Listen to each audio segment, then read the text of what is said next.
L'agressivité, l'ardeur, le tempérament, le courage, la générosité, la vaillance, tous ces synonymes-là jusqu'au plus ordinaire.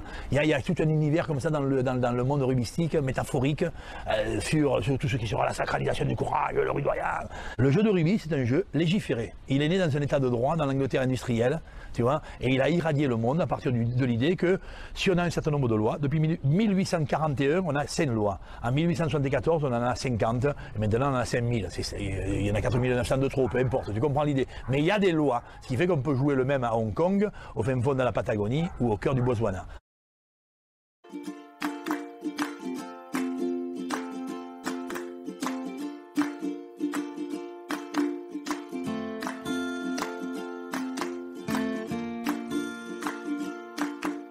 Moi, le rugby, ça a toujours été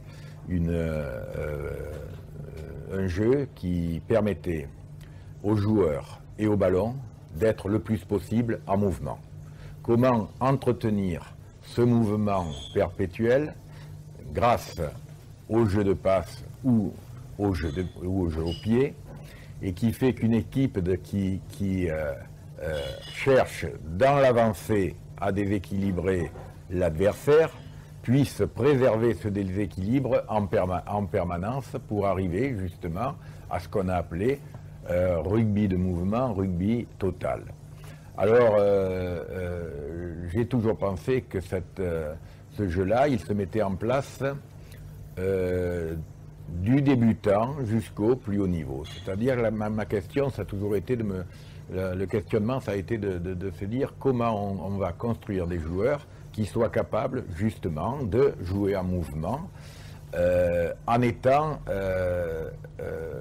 fidèles aux principes fondamentaux qui sont ceux du jeu. Principes fondamentaux entendus en capacité à avancer, capacité à soutenir, capacité à trouver la juste distribution sur le terrain entre le positionnement des joueurs et l'endroit où est le positionnement de la balle.